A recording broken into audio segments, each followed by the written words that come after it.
J'aime beaucoup la notion de gestion aléatoire. Ouais. Je pense qu'on est. C'est ça, on est apprendre à sûrement gérer son beaucoup à se propre chaos retrouver. en fait. Bonjour, ici c'est Gwen et bienvenue dans ce podcast où on parle de procrastination, tout particulièrement dans une période de rédaction de mémoire ou de thèse. On va parler de techniques de motivation, de faire de la bière plutôt que de réviser ses examens ou rédiger, de retraite de rédaction, mais aussi de l'acceptation de la procrastination et du lâcher-prise. Bonne écoute. Bonjour, bienvenue dans ce tout premier podcast où le thème de ce premier podcast, ça va être la procrastination. Donc le but là, de ce podcast, c'est de s'adresser plutôt à un public souvent d'étudiants, mais en tout cas un public de procrastinateurs en général. Et je vous ai invités tous les deux parce que je vous connais, vous êtes les masters en procrastination, je crois. Ouais. On va en parler un peu plus là. Et donc déjà, on va se présenter, puis ensuite on pourra lancer le podcast. Donc aujourd'hui, pour nos auditeurs, il y a donc Raphaël. Raphaël, toi, tu as fait des études d'ingénierie en Belgique et tu es maintenant ici au doctorat. Donc ici, on est au Québec. Et Tadéach, toi, tu as fait tes études d'ingénierie en chimie en France. Et maintenant, tu es aussi en doctorat ici au Québec. Et moi, je suis maintenant professeure adjointe, mais quand on s'est connus il y a quelques années, j'étais postdoc, où j'ai fait donc mes études et mon doctorat en France, puis la suite ici. Première question. Quelle est votre relation à la procrastination ? Question C'est ouverte. large ça. Hein. Oh, c'est très profond. Hein. On se connaît depuis longtemps. Ouais. On fait la vie ensemble. On a grandi et- ensemble. Quel est votre premier souvenir de procrastination ? Ça, j'ai jamais pensé. Je dirais que c'est dès l'école primaire. Ouais, je pense aussi. Quand Ouais. il y avait des Souvenir devoirs. Le plus tard possible de les rendre et tout.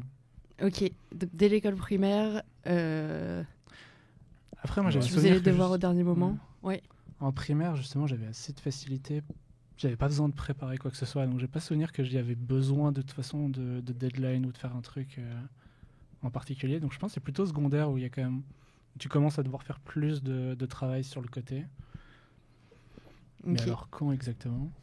Moi, je reste sur le primaire parce que genre, quand je dis dernier moment, c'est genre la pause avant le cours. Ou pendant le cours. Donc avant les examens ou avant les devoirs qu'on devait faire ? Ouais, tout. tout vraiment les dernières minutes. Genre, Mm. bosser l'examen juste pendant la pause. Ouais. Moi, j'ai plus trop de temps de souvenirs là, de primaire. En fait, si je me souviens que le primaire, je me faisais du time boxing, là, des trucs où j'avais que 10 minutes pour le faire. Et souvent, d'ailleurs, ma technique, c'est que je faisais Déjà ça en primaire, tu faisais ça ? je faisais ça aux toilettes. Parce que j'étais comme, je sais que j'ai pas envie de rester 1 heure ici. Donc on fait ces devoirs-là rapidement, là, puis comme ça, on procrastine pas. Mais sinon, Tu étais bien organisé, tu le faisais genre en avance. Hein. je- ouais, C'était t'as fait dernière- organiser 10 ça, minutes, Time mais genre boxing juste en avant. primaire, ouais. Et sinon, moi, je pense que mes premiers souvenirs où c'était compliqué, là, c'était au moment de passer le bac, là, donc le bac en France, qui est l'examen de fin de secondaire, et où il y a tous les examens la même semaine, puis je me souviens d'avoir fait un plan sur 3 semaines de révision, puis j'ai tout fait la veille, là. Puis... Ouais, moi c'est ça. C'est vers 15 ans mes premiers souvenirs où je me souvenais que je devais faire les trucs au dernier moment à la bourre, où j'ai mes premiers souvenirs d'être à la bourre. Et c'était stressant. Non. Pas plus que ça en vrai. Est-ce que vous vous souvenez de la première fois que vous avez ressenti un mauvais stress, là, et pas le bon stress qui fait que ça motive ? Je pense que c'était pour mon bac français. Mhm. Je sentais que j'ai clairement pas fait tout ce qu'il fallait. Bac français, donc ton examen du bac. Ouais, du coup de la langue française. Hein. Ok, toi t'étais au secondaire en République tchèque, c'est ça ? Ouais, c'était au lycée. Ouais. C'était à la fin du lycée, vu que j'ai fait la partie francophone, j'ai quand même eu les bacs en français. Mhm. Et du coup, j'étais clairement pas préparé. Ouais. Genre, sur les 20 textes, j'ai bossé 3. Donc c'est là où j'ai ressenti le stress qu'il faut vraiment que j'improvise Ouais. lors de tirage. Bah, comme d'habitude, j'avais la chance de tirer l'un des 3 textes que j'ai préparés, mais là, j'ai vraiment ressenti le stress Ouais. que j'ai peut-être dû bosser un peu plus. Effectivement. Mais ça s'est bien passé au final. Ah bah oui. Hein. le prof, il n'était pas trop content de voir que quelqu'un comme moi qui a rien fait a tiré le seul texte qu'il connaissait très bien, mais ça s'est bien passé pour moi. Tant mieux. Quelles sont, là, en ce moment ou en général dans votre vie, là, quelles sont vos plus grandes sources de procrastination? Enfin, quelles sont les tâches que vous procrastinez le plus là? Ma rédaction de thèse. Ah, les sources, genre sur quoi on procrastine Ouais. ou de quoi on procrastine? C'est quoi la différence? Bah, c'est la tâche que je dois faire et je le fais pas, ou la tâche que je fais au lieu de... Ça, on en parlera après. La tâche Ok. qu'on fait au lieu d'eux, mais les tâches que tu ne Qu'on fais est pas. censé faire. Ah ouais, bah, c'est clairement la thèse en ce moment. Ouais, c'est ça la rédaction. C'est- Donc, pour remettre en contexte pour ceux qui nous écoutent, Tad et Raph sont en fin de rédaction de thèse, puis la fin de rédaction, Enfin, je sais pas. voilà. Moi, j'espère, à la fin. C'est un moment particulièrement difficile et particulièrement propice à la procrastination. Je pense qu'il doit y avoir beaucoup d'auditeurs ou de gens qui nous regardent qui peut-être sont dans cette phase-là. Et oui, c'est très dur de se motiver. Et est-ce qu'il y a d'autres, enfin, en dehors de en ce moment où là vous êtes dans la phase de rédaction qui est très compliquée, est-ce qu'il y a d'autres choses que vous procrastinez souvent? Tout ce qui... Non. Il y a la raison de procrastination. Genre les taxes, je suis sûr que je vais le faire au Ouais, c'est dernier ça, moment. Quoi. l'administratif, ouais. Tout ce qu'il n'y a pas la motivation de le faire, genre qu'il n'y a pas le plaisir. Ouais, il y a pas de c'est pas stimulant. Je comprends. Le sport, en vrai. Le nombre de fois où je me dis je vais faire du sport et puis je remets ça plus tard. Mhm. Et est-ce que tu as des stratégies pour essayer de contrer cette procrastination? Ouais, alors ces derniers temps, j'ai trouvé un pote qui me drive pour le faire. Juste, il y va, il me propose et puis je me pose pas trop de questions et je le suis. Alors pour le moment, ça marche bien. Les autres, ouais, ça marche bien. C'est ça. Je délègue la prise de décision. Moi, ça peut être juste l'enforcer d'y aller dans la procrastination directe, de se dire, ok, je vais faire quelque chose utile, peut-être pas forcément la chose que je veux ou que je devrais faire, mais que je vais profiter sur le moment de faire autre chose, parce qu'en procrastinant, je peux faire plein d'autres choses que d'habitude je pourrais procrastiner aussi. Hein. Ah non, t'es en train de dire que pour lutter contre la procrastination, tu trouves autre chose à procrastiner pour faire ton Exactement. truc. Genre, par C'est-à-dire que tu exemple, trouves une tâche encore plus chiante à faire pas forcément pour plus que chiant, celle-ci mais devienne justement, moins... par exemple, si je procrastine de ne pas faire le sport, bah, ça peut être une chose sur laquelle je procrastine. Mais si je vais ma thèse, je vais au contraire faire du sport pour ne pas faire Ouais, mon manuscrit. j'ai ça avec Ouais, le moi, je peux ménage. faire aucun des deux. Oui. J'ai ça avec le ménage. Quand j'ai vraiment quelque chose d'autre à faire, là d'un coup, je fais le ménage. Chose que je fais pas quand il faut que je fasse le ménage. Ouais, mais j'ai ça avec le ménage, mais pas avec le sport. Le ménage, il y a un côté de structuration mentale. Tandis que le sport, même si j'ai autre chose à procrastiner, ça m'empêche pas de le procrastiner en plus aussi. Structuration mentale, c'est-à-dire quand tu ranges, t'as Ouais, l'impression quand de tu ranger ranges, ta c'est ça, tête. tu Là. ranges ta tête, c'est ça. Effectivement. Donc là, on reviendra peut-être tout à l'heure sur les stratégies là, qu'on met en place, mais tout à l'heure, tu as dit procrastination utile. Est-ce que je trouve que c'est intéressant là, comme thématique, c'est que des fois, il y a la procrastination où on est inactif, là, puis on est juste veg sur son canapé, puis on culpabilise. Mais il y a la partie où on fait autre chose et on fait beaucoup d'autres choses pour éviter une tâche qui est embêtante. Et c'est quoi vos rapports par rapport à ça? Est-ce que ça vous arrive plus souvent de faire la procrastination utile ou de rien faire? Avant, oui, pas ces derniers temps. Pour les examens, pour la rédaction de rapports, j'étais souvent à trouver d'autres choses. Ces derniers temps, non, c'est plus... je vais pas spécialement faire quelque chose pour compenser ça. Enfin, quelque chose d'autre. Quand tu dis récemment, c'est genre les depuis dernières semaines ou depuis Non, depuis le 6 début mois? de la rédaction, on va dire. Moi, je dirais que ça dépend pareil de la tâche. Plus la tâche elle est grande et démentée du travail, je dirais que plus j'ai la tendance de faire quelque chose utile à la place. Par exemple, si tu me dis genre procrastiner sur faire 20 minutes de sport, bah là, c'est facile de juste aller sur Internet et regarder des vidéos. Mais si c'est procrastiner sur la thèse, Bah là, c'est la tâche que, de manière générale, ça va te prendre plusieurs semaines à l'accomplir. Donc, c'est là où je vais trouver des choses probablement utiles à faire au lieu d'avancer, par exemple, ma thèse en ce moment. Là, quand tu dis aller sur Internet et regarder des vidéos, tu ranges ça dans la catégorie utile ou... Non, c'est clairement inutile, Ok. généralement. Ouais. C'est divertissement. Oui, Ouais. Et quand tu dis procrastination utile... Ça peut être des choses que c'est les passions. Sur le moment, je ne devrais pas le faire, mais ça m'intéresse, donc je vais me plonger dedans. T'as un exemple récent Récent, même juste écouter la musique, vraiment prendre le temps et écouter la musique au calme, au lieu de juste en faisant autre chose. Donc relaxer au final. Ouais, de certaine manière aussi. Hein.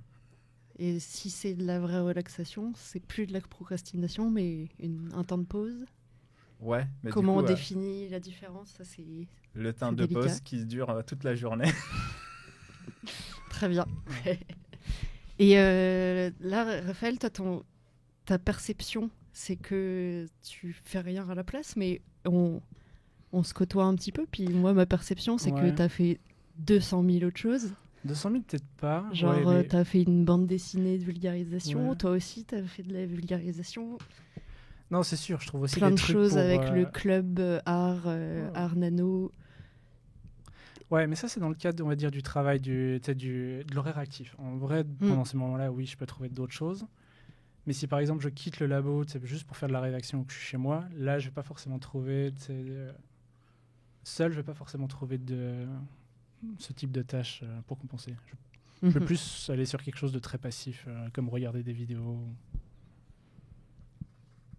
Moi, ça dépend. De temps en temps, par exemple, mes plantes, ils détestent le fait que je procrastine parce que je les arrose trop. Très bien. Donc, arroser ses plantes, effectivement. Il faut faire attention. Et est-ce que vous avez des exemples là, de procrastination où, au final, de choses où, pendant que vous procrastiniez, vous avez fait autre chose qui a eu un impact vraiment positif sur votre vie ou sur vos... Je sais pas si vous avez peut-être assez de recul là-dessus, mais où un jour, il y a quelque chose que vous faisiez, vous n'étiez pas du tout censé le faire, et des années plus tard, vous réalisez que c'était ultra important, en fait, d'avoir fait cette chose. Je dirais pas que c'était quelque chose qui était forcément à la procrastination. Peut-être au début, c'était quand j'étais à l'école en France, avec mes amis, c'était pendant les soirées, on se disait on va faire brasser la bière. Mm-hmm. Et pour tout le monde, c'était genre une idée que non, mais c'est une idée de soirée, ils vont jamais le faire.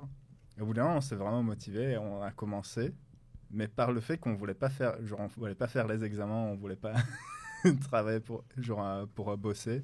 Mm-hmm. Donc on s'est lancé, on a réussi de le faire. Et là, l'impact, il était quand même, ça durait à long terme. On produit pas mal de la bière à la fin de l'année. Donc je pense que le début de ça, c'était la procrastination. Et plus tard, ça est devenu quelque chose relativement sérieux. Hein. C'est un apprentissage dû à une motivation peut-être plus extrême que d'habitude parce qu'elle était motivée par l'envie de ne pas faire autre chose. Oui, c'est ça. On a, même genre notre semaine de relâche, on est passé à l'école, étonnamment, en train de brasser la bière et préparer tout. Parce que c'est vraiment devenu la passion, mais au début, c'était juste pour faire autre chose que ce qu'il fallait faire. Qu'est-ce qu'il fallait faire, ouais.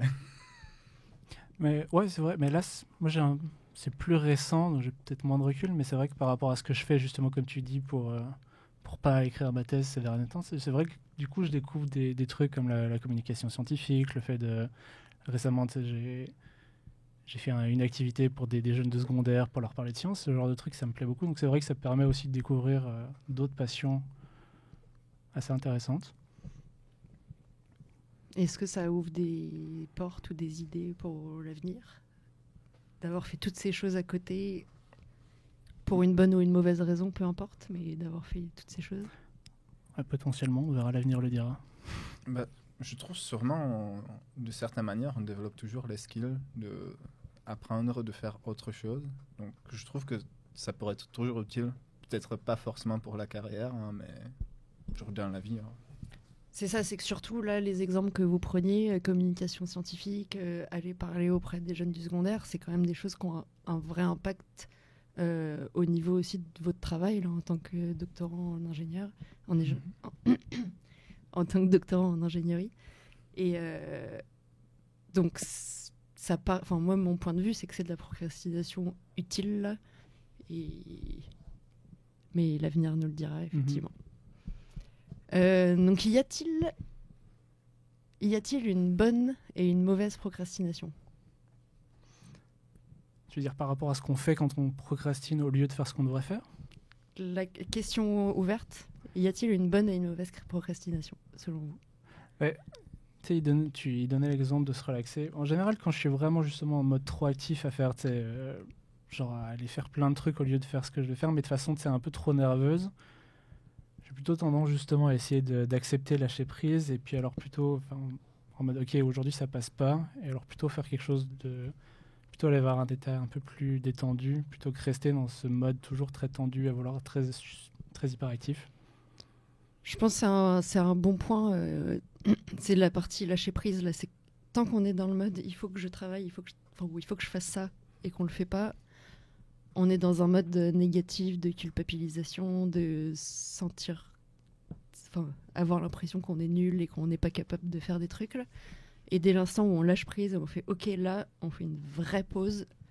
C'est là qu'on arrive à plus se relaxer, puis peut-être mieux réussir ensuite à faire notre tâche. Ouais. Puis même pour s'y reprendre, parce que c'est justement, tu dis lâcher prise pour accepter qu'on travaille pas et faire une pause, faire une vraie pause.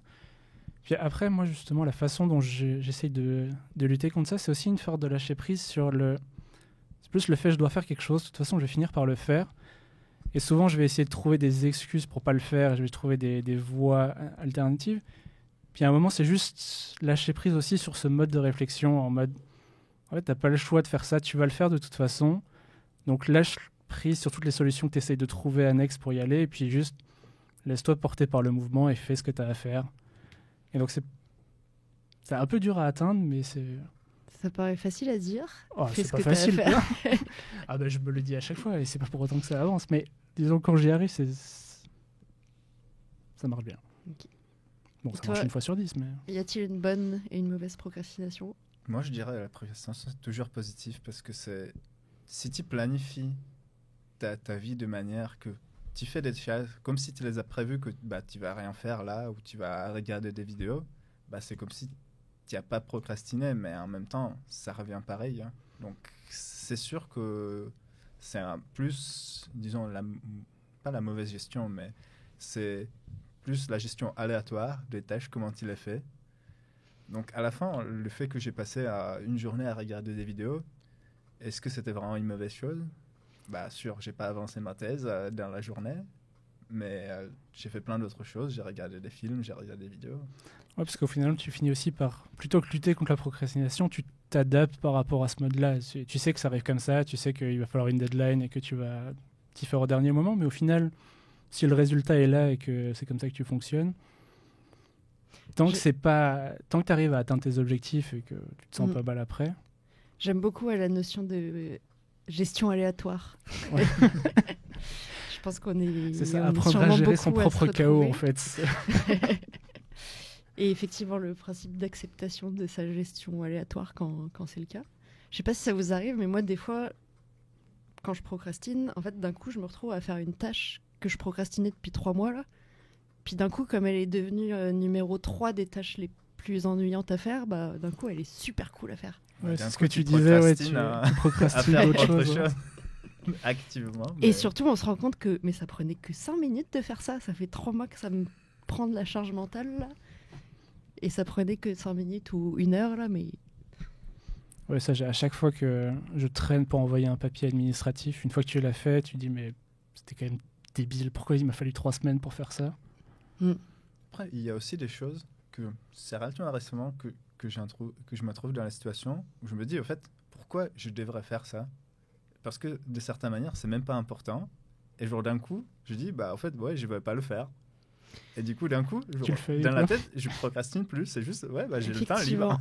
Ça, c'est la matrice d'Eisenhower. Là, je sais pas si vous avez déjà entendu parler, où on fait une liste de tâches, puis on sépare en 4 carrés, et donc par urgence et importance. Puis c'est ni urgent, ni important. Et c'est ça qu'il faut faire, c'est juste de dire j'ai pas besoin de le faire en fait. Ouais. Mais parfois on oublie, puis on garde ça dans notre charge mentale, puis on se dit faut que je fasse ça, alors que finalement il n'y a pas tant C'est besoin. peut-être pas si important. Ouais. Moi ça m'arrive souvent de revenir à cette matrice d'Eisenhower qui est a priori super simple, mais en fait quand on a trop de tâches en tête et que tout a l'air compliqué. Ouais, c'est toujours une balance effectivement de ce que ça te coûte par rapport à ce que ça t'apporte. Bah, c'est juste, dans mon cas, je trouverais que la valeur que ça apporte, en fait, elle change au cours du temps. Peut-être initialement, la valeur, je le voyais comme quelque chose de super. Mais du coup, plus je me rapprochais de faire la tâche, je me disais, bah, au fait, ça peut-être vaut pas grand-chose. C'est un bon point, ouais, comment on détermine la valeur d'une tâche. Bon, faire ses taxes, Oui, c'est obligé, là. Mais...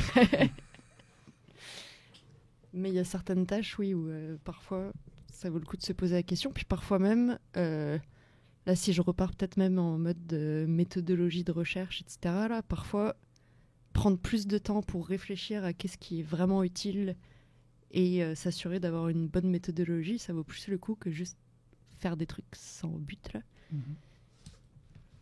Donc pour toi, il n'y a pas de mauvaise procrastination. Et, là, bon, on est tous les... Tu t'es jamais senti mal par rapport à ta propre procrastination ou culpabilisé ? Je me dis pas que je culpabilise pas ou je me sens mal, mais sur la finalité, je trouve que c'était quand même plutôt positif à la manière que j'ai fait. Oui, à la fin, peut-être aussi tu te retrouves dans une mauvaise situation, mais tu réussis de la gérer. Tu apprends des choses, comment gérer une très mauvaise situation. Donc toi, tu as apprivoisé ta procrastination au point que maintenant, tu l'assumes à 100%. Puis... Oui, il faut, comme j'ai dit, moi, j'accepte le fait que probablement, tu me donnes une deadline, je serai toujours en retard. Est-ce qu'il y a eu un moment dans ta vie où tu es passé de cet état de je l'accepte pas, j'ai l'impression que tout le monde y arrive, que tout le monde s'y prend à l'avance et pas moi, et à l'état de, en fait, non, je sais que je fonctionne comme ça, puis que je ferai au dernier moment? Je pense c'était le plus dur, c'était, disons, à l'école ou même au lycée, où tu avais la comparaison directe avec genre, toutes les gens qui faisaient, tu voyais tous les jours, qui faisaient exactement la même chose que toi, où du coup, là, tu avais directement la comparaison, ok, il y a 90% des gens qui l'ont déjà fait, moi, j'ai même pas ouvert le devoir. Donc je pense là ça jouait beaucoup plus sur le mental de dire ok, je devrais peut-être le faire, et ça me stressait plus, mais la vision elle était toujours la même, que je savais que je ne serais pas capable de le faire une semaine à l'avance. Ok. Mais c'est assez intéressant parce que du coup c'est comme si la procrastination fait partie du process, en fait. On peut voir ça comme quelque chose de négatif, mais tu peux juste te dire c'était dans le processus pour arriver à la finalité. Et du coup, au final, c'est aussi important que le reste, la phase de procrastination, parce que c'est ça qui t'a permis d'arriver au résultat. Mais c'est intéressant là, que tu te dis ça, parce que moi, là, j'ai l'impression d'avoir compris ça très très tard. Dans le sens où, après le lycée, j'ai fait prépa, ensuite école d'ingénieur, etc. Puis j'avais toujours l'impression par rapport aux autres que tout le monde s'y prenait à l'avance, ou en tout cas beaucoup de gens arrivaient à s'y prendre à l'avance, et pas moi. Et donc les veilles d'examen, c'était comme panique à bord, tout le monde a déjà tout vu, puis il faut trouver un moyen de tout voir en une nuit, là. Et j'ai mis beaucoup de temps avant de comprendre que au lieu de passer 2 semaines à stresser en faisant rien et en faisant pas d'autre chose parce que tu stresses, et de faire ça au dernier moment, maintenant je me dis, je sais que je vais le faire au dernier moment. Enfin, j'ai gagné 1 semaine et 6 jours à pas stresser, et après le dernier jour c'est exactement le même stress que d'habitude en fait. Il est présent, mais c'est le même que quoi qu'il arrive. Mais moi c'est comme toi, c'est fin de maîtrise que j'ai commencé à apprendre ça et arrêter de culpabiliser d'avoir ce mode de fonctionnement là. Donc message pour nos auditeurs, si vous procrastinez beaucoup, faut pas culpabiliser. Vous n'êtes pas seul. Et des fois, on se compare aux autres. Certains y arrivent naturellement. Il y en a aussi beaucoup qui font croire qu'ils ont fait plein de choses alors qu'ils n'ont pas fait plein de choses là. Mais si c'est votre mode de fonctionnement et que ça fait 15 ans que vous êtes pareil, ça peut valoir le coup de l'accepter. Puis de s'enlever toute une période de stress. et de garder juste la dernière période de stress qui arrive dans tous les cas.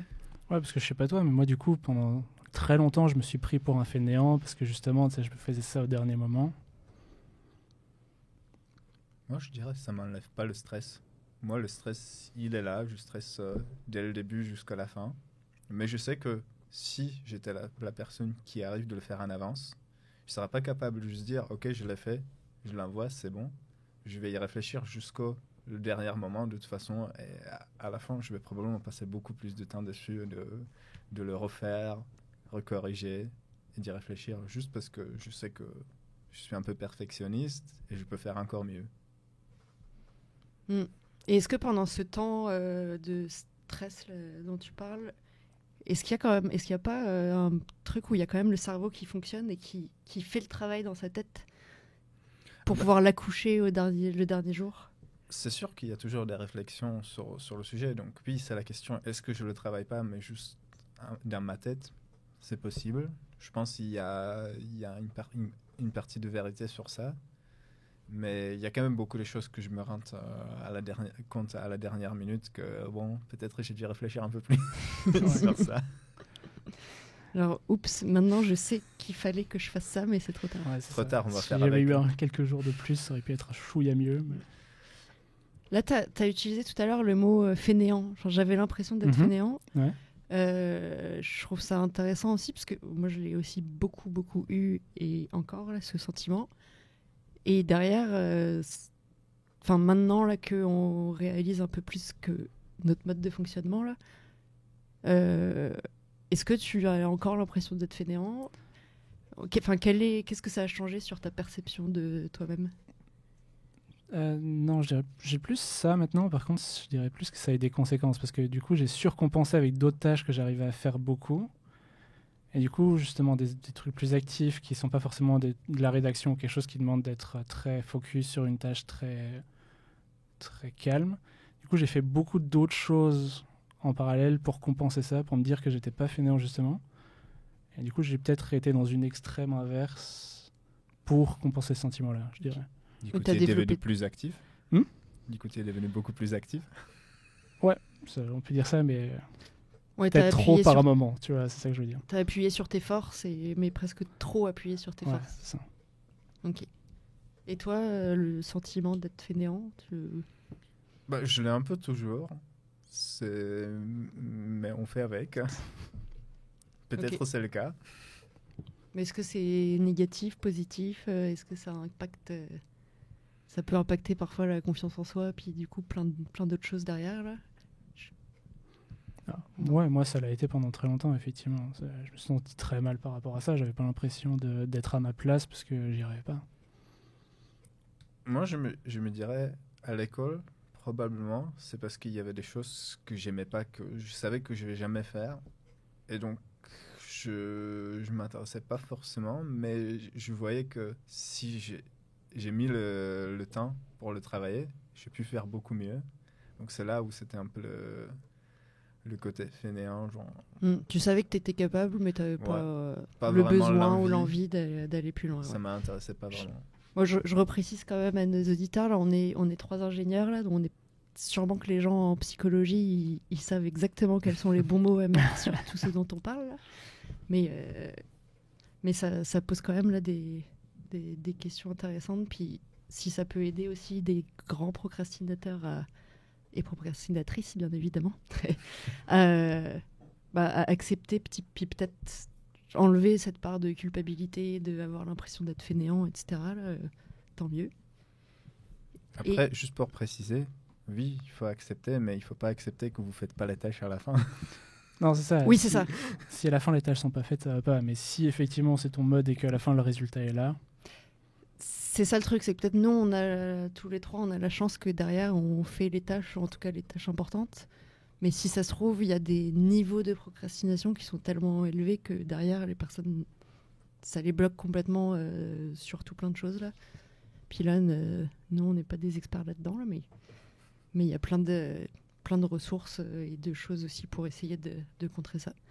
après j'ai eu ça parce que j'ai raté quand même mes premières années à la fac, Mhm. souvent à cause de ça. Et puis je me suis dit bon, en vrai le principal c'est d'aller jusqu'au bout. souvent j'avais tendance à abandonner l'examen en me disant je me concentre sur un autre. Puis j'ai arrêté ce mode en me disant non, tu t'essayes jusqu'au bout quoi qu'il en soit. Et comme ça, je pouvais avoir ce mode de fonctionnement où 2 semaines après, juste 2 semaines avant, je m'y mettais à fond. Mais j'ai pas eu ça directement. J'ai eu ça, c'est un peu plus tard en me disant le principal, c'est de donner tout avant l'examen, avant la deadline. Moi, je sais qu'à l'école, il y avait toujours la mentalité des gens qui n'ont pas bossé que, ok, je viens pas, je m'absente de l'examen. Moi, j'avais toujours en tête, non, mais j'y vais, c'est ma faute que je ne suis pas préparé. Mais c'est ça, à la fin, c'est ce que je m'étais dit, c'est ta responsabilité, assume jusqu'au bout. T'as pas bossé, mais va le plus loin possible. Dans mon cas, c'est souvent marché. On ne se rend pas compte, mais souvent, si on a au moins un peu réfléchi, même sur les examens, on arrive quand même à faire quelque chose. Au lieu d'abandonner, si on abandonne, c'est un 0. Si on essaye de faire le mieux, c'est généralement plus qu'un 0 déjà. Ouais, je me souviens, j'ai un souvenir comme ça. Genre, à la fac, je devais préparer une présentation orale. J'ai fait ça genre 2 jours avant. J'avais honte du truc. J'ai passé toute la nuit et je savais que ça allait être une catastrophe, que j'allais vraiment faire un mauvais oral.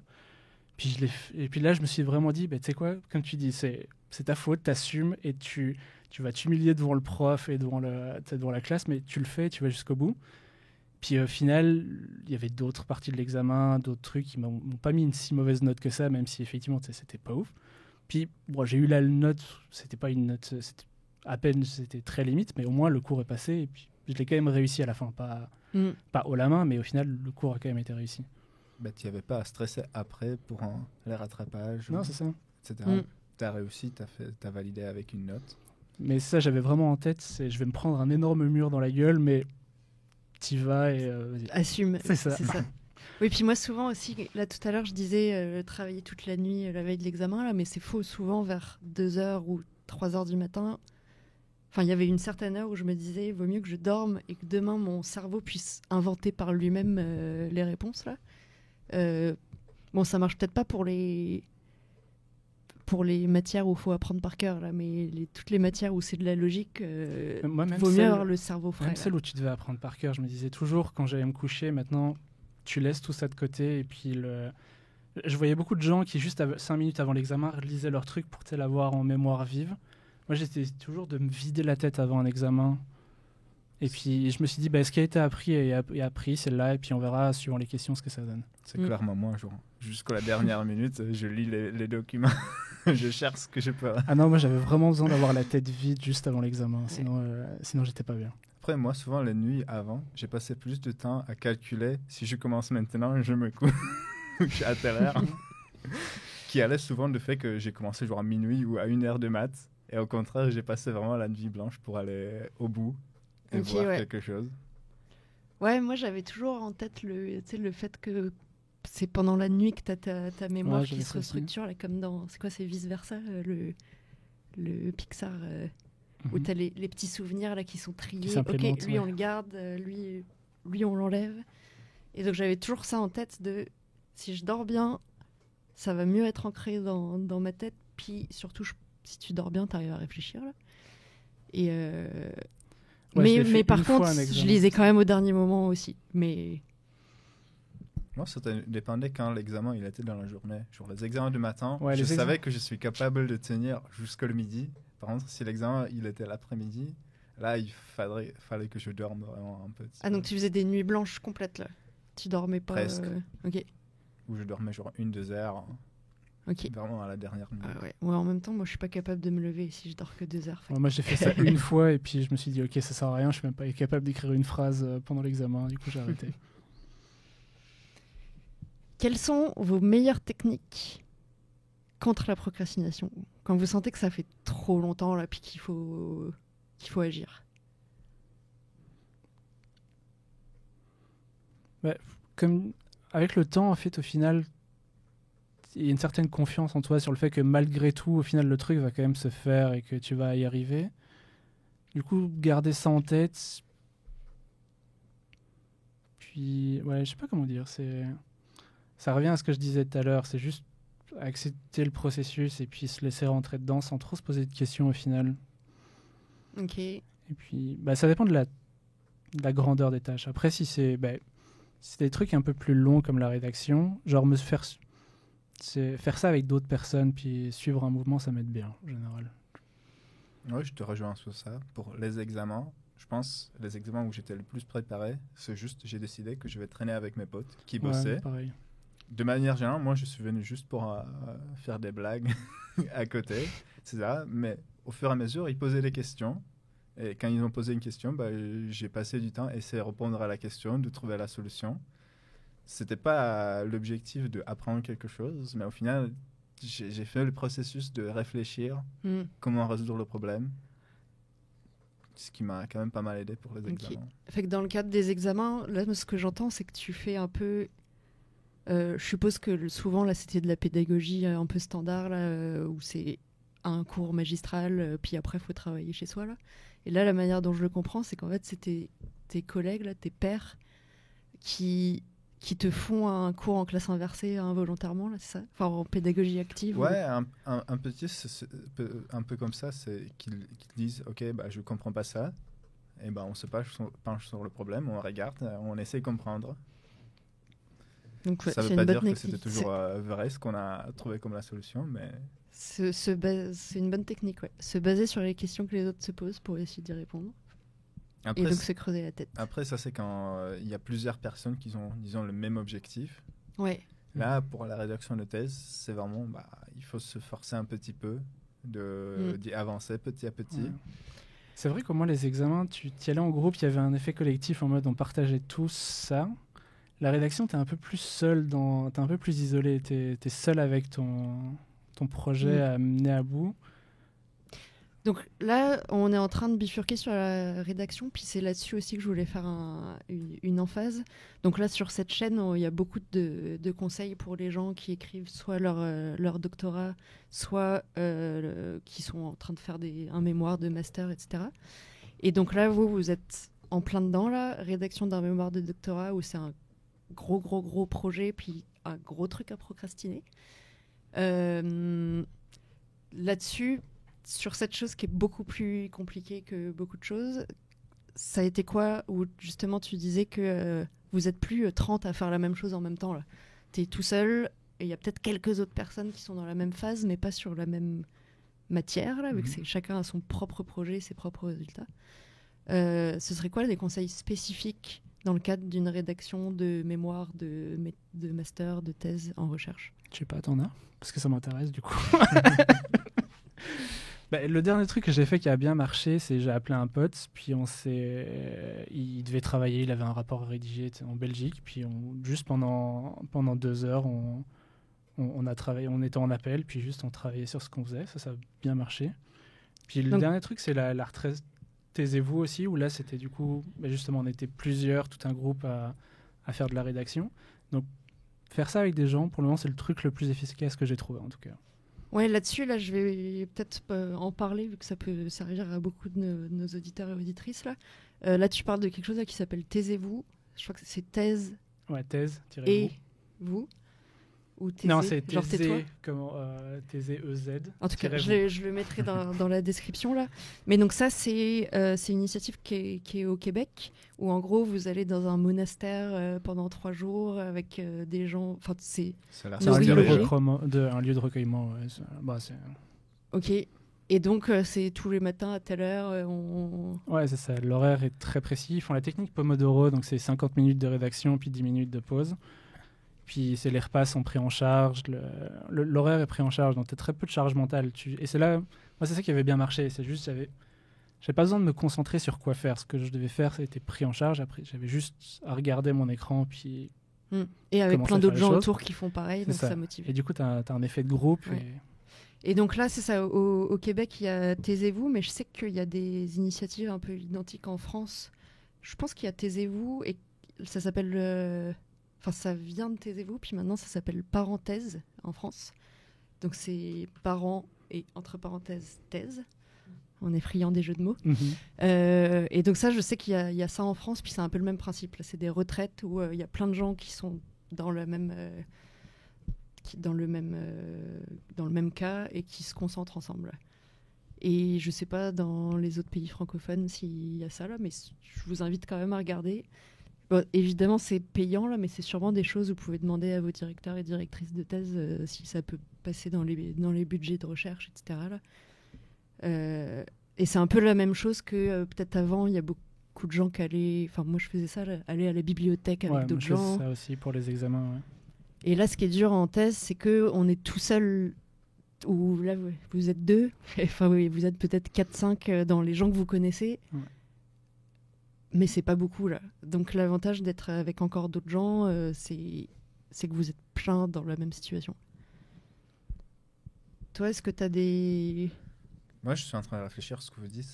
Moi, je pense le fait qu'on est plusieurs, ça change pas grand-chose parce qu'on travaille chacun sur des choses très différentes. Donc, c'est par exemple, moi, juste aller à la bibliothèque pour bosser, ça n'a jamais fonctionné. Ok. Parce que moi, j'étais capable de juste être assis et regarder les gens autour de moi qui bossent et rien faire à côté. Moi, c'était vraiment le côté actif des gens autour de moi pour les examens qui m'a fait, ok, je vais réfléchir sur le problème avec vous et on va trouver la solution.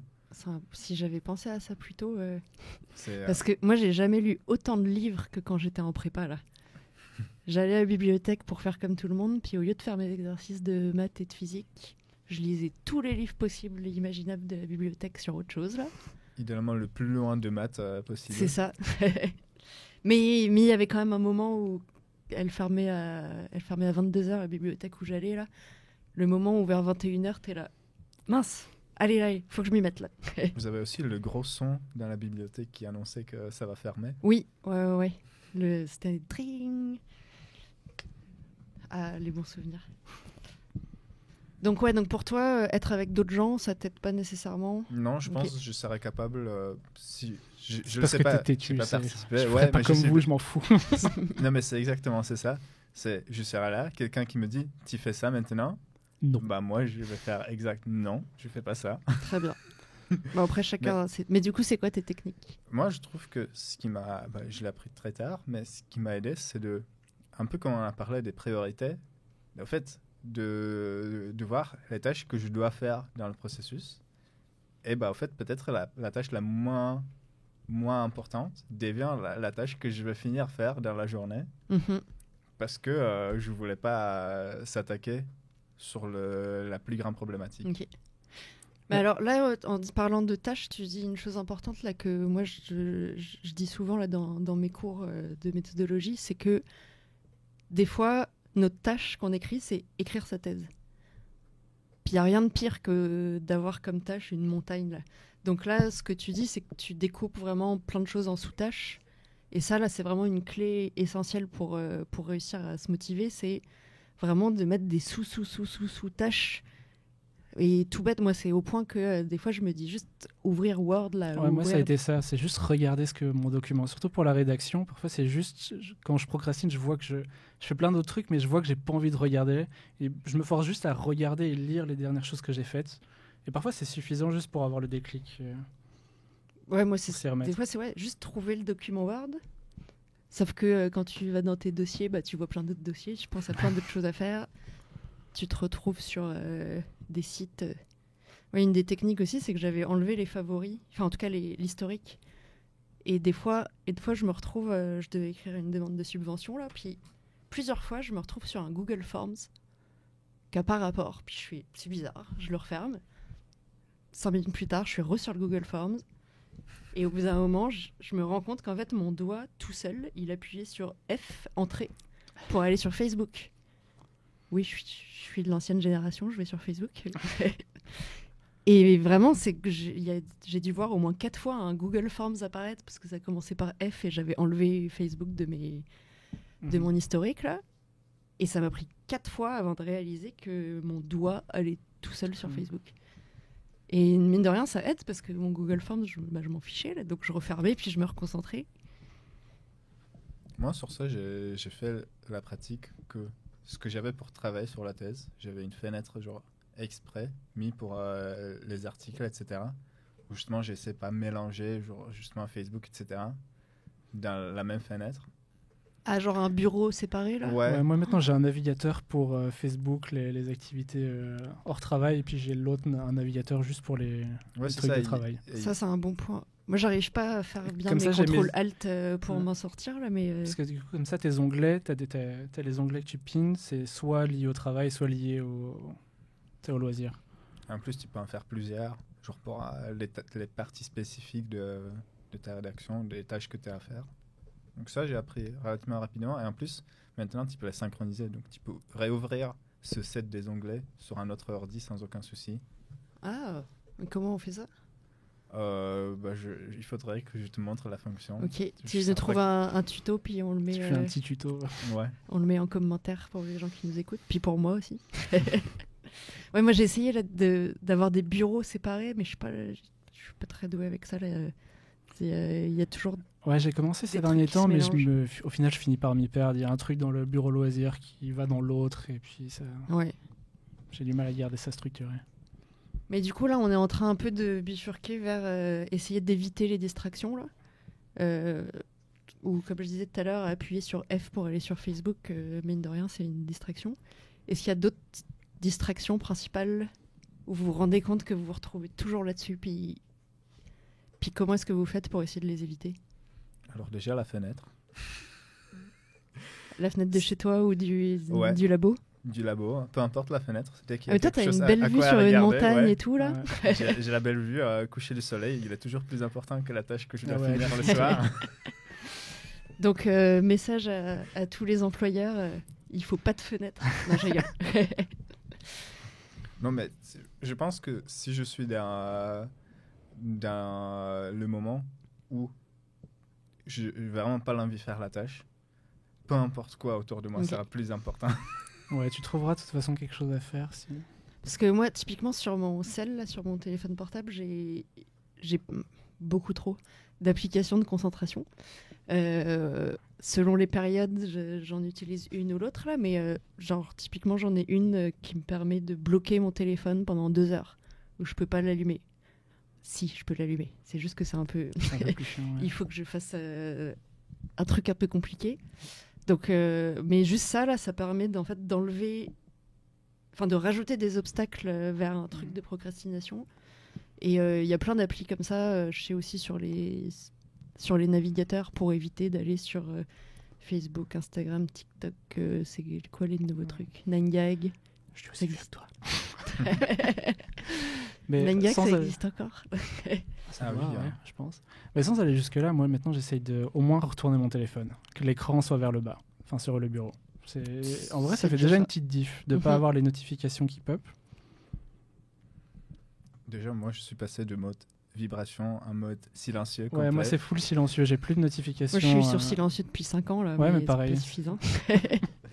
Moi, j'ai une musique pour quand il y a quelqu'un qui m'appelle. Moi, je l'adore. Ça fait 10 ans que je ne l'ai pas entendu parce que j'étais en mode vibration. Et surtout que y a-t-il des gens qui t'appellent Bah, si, ou plus des messages sur c'est plus du spam qui m'appelle, mais il y a toujours quand même des appels. Et tout à l'heure aussi, tu as dit la méthode Pomodoro. mhm. Puis peut-être aussi pour nos éditeurs qui connaissent pas, là, est-ce que tu peux Ouais. Bon, plus c'est- expliquer, puis surtout expliquer les bienfaits que ça a Alors, ça fait pas si longtemps que ça que j'essaye, mais du coup, l'idée, c'est de travailler 50 minutes puis de s'arrêter 10 minutes. C'est pas plus compliqué que ça. Ça marche. Je trouve, en tout cas, le timing, moi, ça fonctionne assez bien. Puis, ce que je trouve intéressant que j'ai commencé à faire, et ça, je l'avais appris sur Taisez-vous, c'est que du coup, tu t'organises par période, enfin, ils appellent ça du coup des tomates, mais en gros, c'est du coup, tu t'organises par bloc de 50 minutes. Et du coup, tu sais, ok, cette tâche, elle va peut-être me prendre deux blocs de 50 minutes. Ok. Et du coup, je trouve ça assez intéressant d'organiser sous forme de 50 minutes ton travail en se disant, ok, ça, je vais avoir besoin de 3 blocs de travail pour Ok. finaliser cette tâche. Puis Et j'aime bien, ça, c'est bien... puis ça inclut la technique de time boxing là, dont je parlais tantôt, qui est de se dire là, j'ai 50 minutes pour le faire. Puis ça met l'espèce de stress de il y a une deadline là. Alors, quitte à ce que ouais, tu peux le faire comme ça ce aussi. soit 2 fois Mais c'est 50. ça l'idée, c'est de te dire combien de blocs je vais avoir besoin pour faire cette tâche. Ok. Tu as réussi en général de le faire dans ce bloc défini, finir ta tâche? Non, mais c'est pas important. L'important, c'est d'avancer. Ah non, je suis d'accord. C'est juste, je pose la question. Mais, Et moi, il y a une chose que j'ai fait pendant un moment, là, ça marche plus, mais ça a marché pendant un moment. C'est que j'allais voir sur YouTube, là, il y a des vidéos ça s'appelle genre Work With Me, travaille avec moi, et où justement, il y a des techniques Pomodoro. Et alors moi, j'ai besoin des 25-5, parce que déjà, en 25-5, je fais au moins une pause au milieu, là, mais bref. Et du coup, c'est 25 minutes de travail, 5 minutes de pause. Mais dans les journées là, de rédaction ou les journées un peu compliquées, en fait, il y a un des trucs qui était bien aussi, c'est que je me disais, même quand tu fais ta pause café ou ta pause chill pour aller caresser ton chat, là, tu laisses la vidéo. Parce que la vidéo, elle dure 4 heures. Et puis, à un moment, j'avais mis pause pour aller faire une pause. Et là, j'étais en mode, mais non, le temps dans la vie, il s'arrête pas, là. ouais. Donc, laisse au moins ça. Puis, tant pis si t'as raté un bloc, mais au moins, je sais pas, ça m'a rajouté un peu la notion de le temps, il passe quand même, là. Même si t'as mis pause sur. Mais du coup, c'est une vidéo, c'est pas un truc en live. Je pense qu'il y a plein de. Parce que j'ai vu ça sur Twitch maintenant. Sur YouTube. Et ils sur font Twitch ça en aussi, live sûrement. maintenant. Et du coup, t'as le côté, tu Ouais. peux pas l'arrêter. Donc, t'as tout le monde qui travaille en même temps. D'ailleurs, dites-moi J'ai si jamais vous essayé, voulez mais- que sur la chaîne, on fasse ça. Là. Non, mais en vrai, il y a quelques mois, j'avais mis un sondage sur ma chaîne. Bon, je n'ai pas énormément d'abonnés, il n'y a pas eu beaucoup de réponses. Et dont certaines, c'était à quoi ça sert. On verra, mais si ça intéresse du monde. Mais il y en a plein en ligne là. Du coup, j'ai une question. Tu disais que ça fonctionnait, ça fonctionne plus. Pourquoi ça fonctionne plus? Bah, je sais pas, c'est un éternel renouvellement de nouvelles techniques. Parce qu'une fois qu'on a connu comment tricker son cerveau pour réussir à se motiver, notre cerveau, il sait que c'est un trick. Là. Enfin, Okay. Donc, faut essayer de trouver une nouvelle manière Une nouvelle vidéo. de contourner sa flemme. Là. Si quelqu'un a une solution à comment ne pas changer de technique à chaque fois, c'est comme mes 5 applications différentes pour arrêter d'aller sur mon téléphone là. C'était pas pour essayer d'autres applications, c'était parce que. Mais non, c'est parce qu'il y a un moment où c'est devenu trop facilement un réflexe de faire les 6 manipulations qu'il faut pour rouvrir Instagram là. Et du coup là je suis en mode bon bah ça marche plus. Donc les gens qui fabriquent les applications, vous faites un système aléatoire qui change régulièrement pour éviter ça. Il faudrait une application qui te change de fonctionnement régulièrement. Voilà. Bonne idée de business. Voilà. Moi, il me faudrait une application où tu n'as justement pas l'option de la débloquer. Hein. Une fois tu bloques, tu bloques. Ouais. Mais je crois qu'il y a des trucs où ils vendent des... Enfin, tu peux mettre une boîte avec un cadenas où tu mets ton téléphone dedans. Et là, tu n'as pas le choix, il faut que tu attendes. Oui, mais le cadenas, c'est pas un cadenas de qualité. Moi, je sers à la personne qui... J'ai des pinces. C'est ça. J'ai les pinces, j'ai des ciseaux. Je vais ouvrir le cadenas. Est-ce qu'il y a d'autres techniques là, que vous avez en tête pour éviter de procrastiner, pour vous motiver? La technique, ça peut être juste, tu fais une partie de tâche, et si tu as la possibilité, tu l'envoies à quelqu'un d'autre pour qu'il évalue la qualité de ta tâche. Sinon, moi, ça serait finir sur une tâche facile à réaliser. Genre, je suis en train de faire une figure ou un truc, et au lieu de finaliser la tâche, je vais la mettre en suspens, comme ça, la prochaine fois, c'est facile de recommencer. Tu vois, c'est un truc... Comme ça, j'ai un peu la sensation de ne pas avoir fini quelque chose. Et du coup, c'est plus facile de m'y remettre parce que j'ai envie de finir cette tâche. Ok. Moi, ça marche pas. Mais ça marche en fait, pour moi, les je fais ça figures sans ou les faire trucs comme exprès. ça, mais pour le texte, c'est un peu plus dur. Je fais ça sans faire exprès. Le 95% de la tâche est faite. Mais sauf que les 5 derniers pourcents, je procrastine. Ça dépend du truc, mais il y a des fois, des petits blocs, c'est justement, j'ai pas envie de partir tant que j'ai pas fini ce truc-là. C'est même dur de pas finir la tâche. Ok. Puis il y a aussi une partie peut-être de récompense, là, où tu fais le truc cool à la fin, qui fait que ça motive pour avoir ta récompense du truc cool. Ouais, ce serait plus du coup, tu commences par un truc cool et donc tu as directement au début de ton truc la sensation de finir une tâche. Okay. Parce que du coup, l'idée, c'est que juste quand tu recommences, il ne faut pas beaucoup pour finir la tâche. Et comme ça, quand tu as commencé, tu as déjà directement ce petit truc de j'ai finalisé une tâche. Ah, ok, du coup, tu fais exprès de pas finir la tâche. Exactement. C'est un truc, il me Pour faut la pas beaucoup. prochaine Il fois me faut juste 5 minutes pour finir la tâche. Je la laisse en suspens. Comme ça, quand je reviens, juste j'ai quelques minutes, je finis une tâche et puis je me dis, j'ai fini un truc. Moi, je pense que je pourrais pas. Moi, ça m'enlève ouais. toute la satisfaction de finir la tâche. Mais Bah, en justement, fait, c'est moi, ça je le l'idée. fais. C'est comme ça, tu reviens. Je le fais, mais je fais pas exprès là. C'est plus c'est presque fini. Et après, c'est l'enfer pour faire Mais ça dépend, parce qu'il y a des tâches comme ça où j'ai du mal à les finir. Ça dépend. Il y a des tâches où c'est facile. Une fois que j'ai fait le gros, c'est facile de la finir. Genre la dernière fourchette dans l'évier là. Moi, justement, non, ça va. Je fais toute la vaisselle, mais il reste toujours une fourchette. Ok. Ouais, donc ça peut être une bonne rappeler que technique. tu l'as fait la prochaine fois parce que c'était facile. Non, ça marche pas comme ça avec moi en tout cas. Sinon, moi, des fois, mais j'arrive pas à la mettre en pratique à chaque fois, mais je fais un peu la règle de ok, ça là, ça a l'air d'être 4 heures de boulot, mais je vais juste travailler 2 minutes dessus. Puis je me dis uniquement 2 minutes. Comme ça, c'est vachement plus motivant que de se dire qu'on va travailler 4 heures là. Et en fait, souvent, une fois que tu commences les 2 premières minutes, après, tu peux pas t'arrêter là. Ouais. Enfin, peut-être au bout d'une heure là, mais au moins. Mais pour la rédaction, moi, ce que je me dis, c'est juste relire le paragraphe, le dernier truc que j'ai fait ou le dernier truc sur lequel j'étais. Mais juste lire un petit truc. Et puis comme ça suffit juste à me remettre dans le mood. En fait, c'est commencer se mettre en action quoi. Ouais, mais se dire c'est vraiment ou parfois c'est juste comme on disait, juste te dire tu vas regarder le document, tu fais rien de plus que ça. Comme ça tu dis c'est pas une grosse tâche et puis une fois que tu es dessus, c'est plus facile d'embarquer. Ouais, c'est peut-être il faut avoir sur quoi commencer.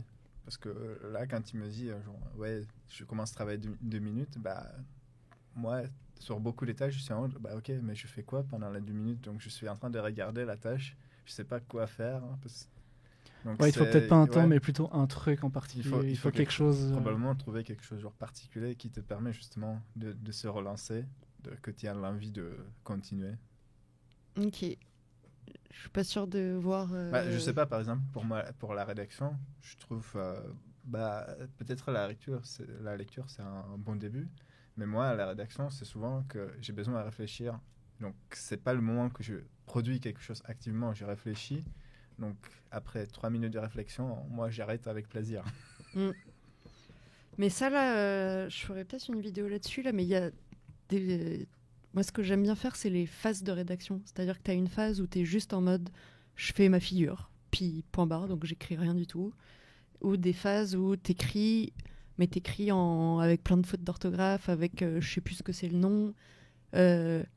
Tu veux dire un chiffre qui est dans la littérature, tu écris XXX numéro, et tu vas pas voir tout de suite la réponse. Et après, il y a une autre phase où c'est là maintenant, je vais juste aller checker là où j'ai mis du rouge ou là où j'ai mis XXX ou whatever là. Et je devais faire que trouver un meilleur mot pour ça. Puis ça, c'est une phase assez agréable, c'est facile. Et en même temps, le fait de savoir que cette phase existe fait que tu peux enlever le perfectionnisme dans le premier jet là. Je suis d'accord avec toi, je l'ai essayé, mais de certaine manière, pour moi, la deuxième tâche de revenir et corriger est devenue beaucoup plus compliquée. Moi, je fais ça effectivement, mais par contre, revenir, travailler le texte, c'est assez dur. C'est souvent ça qui bloque. Okay. Faire la phase de jet, comme tu dis, où juste parfois c'est juste des bullet points ou des phrases mal finies, mais juste les idées commencent à apparaître, ça se passe assez bien. Mais le moment où je dois bien structurer la phrase, là, j'ai un peu plus de mal. Peut-être qu'il y a des niveaux de perfectionnisme aussi à jauger. Probablement, oui. Ou peut-être que la phrase n'a pas besoin d'être parfaitement structurée, mais c'est juste, ok, le message que je veux faire passer, il passe là. Non, mais c'est sûr. Par exemple, moi, j'ai ça beaucoup avec des références quand j'ai rajouté. C'est que soit je faisais comme tu dis, j'ai continué à écrire un texte, j'ai juste mis un petit X rouge que, il faut rajouter une référence. Mais après, de se souvenir, c'était quoi la référence que j'ai pensée? Si c'est une référence précise, moi je la mets directement parce que je sais que je la retrouverai jamais. Après, si c'est parfois, je suis en mode, ok, là il faut que je source cette partie-là, donc il faut que je fasse une recherche pour trouver la référence, je vais juste mettre trouver une ref. Mais si j'ai déjà la ref en tête, je vais la chercher directement. Je sais que je la retrouverai jamais sinon. Ah ouais. Oui, alors que moi j'écris ref de tel groupe, telle année, je me souviens plus. Moi, mes refs arrivent directement dans le plan. Si tu sais, la phase où je fais juste des bullet points, je mets directement la ref. Ok. Et puis en plus, comme ça, tu sais, ça te permet de vite retomber sur l'article si tu veux lire plus en détail pour retravailler. Ça dépend pour peut-être ajouter aussi du d'à quel texte. point tu as anticipé bien l'utilisation de Zotero, Mendeley, etc. Ouais. Si tu as tout bien fait depuis le début, c'est facile. J'utilise Moi, Apex, ça marche bien. Moi, j'avais pas tout bien fait depuis le début. Mais je faisais pas ça au début. Même ma DPR, le projet de recherche en début de thèse, c'était encore, c'était pas structuré. Mais c'est à force d'avoir galéré avec les citations que je me suis dit non, je le fais dès le début. Ouais. Moi, au bout d'un moment, je commence à avoir tellement des articles différents que même se retrouver dans ma liste des articles, ça commence à être compliqué. Donc, il faut que je fasse des recherches dans des choses déjà plus précises, mais il faut que je retrouve la bonne référence. Ce qui n'est pas tout à fait facile de temps en temps. Je vois que le temps avance, puis que en fait on est bien ici, mais il y a un moment où il faut qu'on arrête. Est-ce qu'il y a des ressources particulières que vous aviez regardées un jour en lien avec la procrastination, la rédaction, que vous conseilleriez à nos auditeurs, auditrices? Ça peut être non. Hein. Tu penses à quoi en Je sais particulier? pas, des vidéos YouTube, Moi, je dirais, des ouais. livres, des... Genre, il y a plein de TED Talks. Vous pouvez procrastiner en regardant tout ça. Oui, le Inside the Mind of a Master Procrastinator, je vous invite vraiment à le regarder là. Oui, il y en a plusieurs. C'est clairement la première chose que vous passez à travers. Ouais. Et en plus, les vidéos suivantes, YouTube, il vous connaît très bien. Il va rajouter des vidéos très C'est ça. intéressantes sur le Et sujet. souvent, il y a des appels à la motivation à la fin. Toi, t'as encore jamais fait ça? Non. Bon, je te Non, je me conseille, suis- il y a plein de super vidéos sur la J'ai procrastination. probablement procrastiné, mais Tu peux passer des journées dessus. Ouais. Moi, il y a un YouTuber là, que j'aime beaucoup qui a fait plein de bouquins sur la motivation. Là, c'est Fabien Olicard. Puis il a vraiment plein de super techniques là, pour se motiver. Suffisamment plein pour qu'au fil des années, je puisse en essayer des nouvelles à chaque fois que celles d'avant ne marchent plus. Là. Et peut-être une toute dernière question. Si là, on parle à des gens qui sont en train d'écrire leur mémoire de maîtrise, master ou leur thèse, ce serait quoi le conseil que vous leur donneriez pour ceux qui n'ont pas encore commencé à écrire là? Un conseil principal. les conseils classiques, découper les tâches, éviter de s'attaquer à des trop gros morceaux. En vrai, d'être pisse avec ça. Moi, ce serait ça en mode quand on en a déjà parlé, mais d'accepter aussi une partie de la procrastination et puis accepter le fait que ça fait partie aussi de la procédure pour arriver à... Ok. Toi? Moi, c'est probablement vous prévoyez que ça va vous prendre un certain quantité de temps, facilement doubler, tripler la quantité que vous pensez que ça va vous prendre, et prévoyez déjà beaucoup plus ce que vous pensez au niveau de la qualité. Comme ça, je pense que vous serez un peu moins stressé. Mais pour les gens qui ont besoin de deadline? Ça va dépendre, mais oui, c'est sûr que de se fixer peut-être la deadline pour avancer, mais toujours avoir en tête que probablement pour cette deadline, j'ai pas besoin de vraiment finir tout, juste avancer. Okay. Ça peut être une idée. Moi, mon conseil principal, là, mais il y en a tout plein, c'est déjà vraiment de bétonner le plan et surtout éventuellement là, même de suivre des formations qui sont disponibles dans vos universités. Là.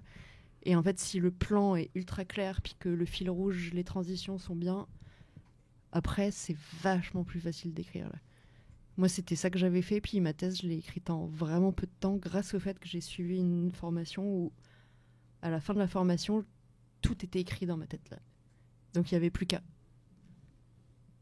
Et donc, pour la première fois de ma vie, j'ai pas procrastiné. Ou très peu, en tout cas. Est-ce que tu avais le choix de procrastiner?